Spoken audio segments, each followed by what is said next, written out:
During the 1980s, Iraq fought long and costly war against Iran. So Saddam had to try and rebuild the nation, but faced a series of challenges. He feared an Arabian anti-Iraqi coalition was being formed. He refused to pay back debts to his neighbors and accused Kuwait of side drilling into the Romanian oil field which lay in Iraq.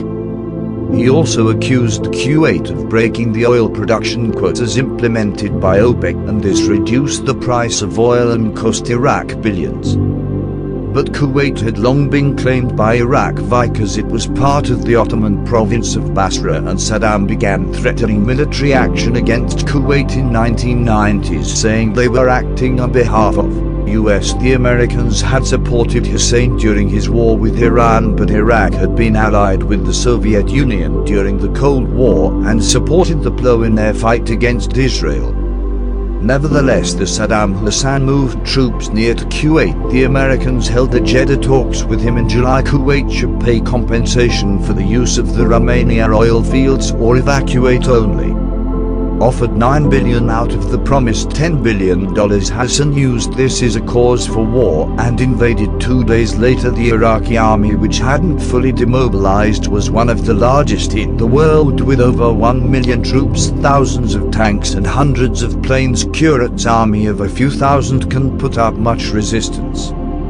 So in 2 days the country was under Iraqi control. The Kuwaiti government and thousands of refugees fled to Saudi Arabia, while control of Kuwait Iraqi troops then deployed to the Saudi border. So the US on August the 7th launched Operation Desert Shield aircraft carriers, sending in 500,000 troops to send to Saudi Arabia to deter Saddam from attacking and capturing the oil-rich border. So he gave a list of demands, including Israeli withdrawal from Arab land, Iraqi access to the Persian Gulf, and even a favorable trade deal with the US. But the US was unwilling to negotiate, so the UN gave Iraq until mid-January 1991 to pull out of Kuwait or be forced out. President Bush spent this time making a coalition, and this coalition of over 30 nations included Arab states like Saudi Arabia, Qatar and UK, most Western Europe, and even countries like UK and France.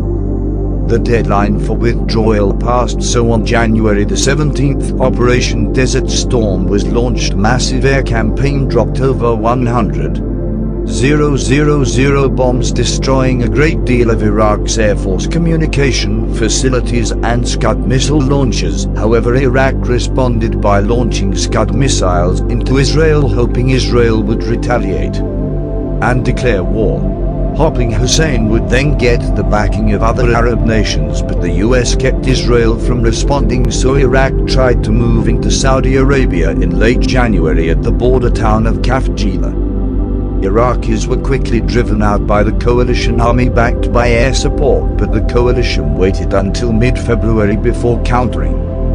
In the meantime, special forces were sent behind enemy lines to scout out Iraqi troops, while Iraqi scouts were specifically targeted. First, the coalition tanks were far superior to the Iraqi Soviet and locally produced tanks, so they quickly captured Iraq's defensive bunkers on the border, and just before troops moved into Iraq, a huge artillery barrage destroyed over 20 Iraqi artillery battalions then on the attack on Wadi Albert.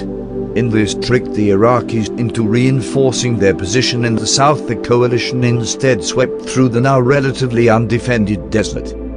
But the Iraqis proved incapable of stopping the advance, so Saddam ordered a full retreat, although Marines still had to fight to gain control of the Kuwaiti International Airport. The emir was restored to power, and he quickly began to persecute suspected Iraqi sympathizers. Thus, as the Iraqis retreated, their convoy was heavily bombed, and this road was dubbed the Highway of Death. But the retreating Iraqis did set fire to hundreds of oil wells before signing a ceasefire.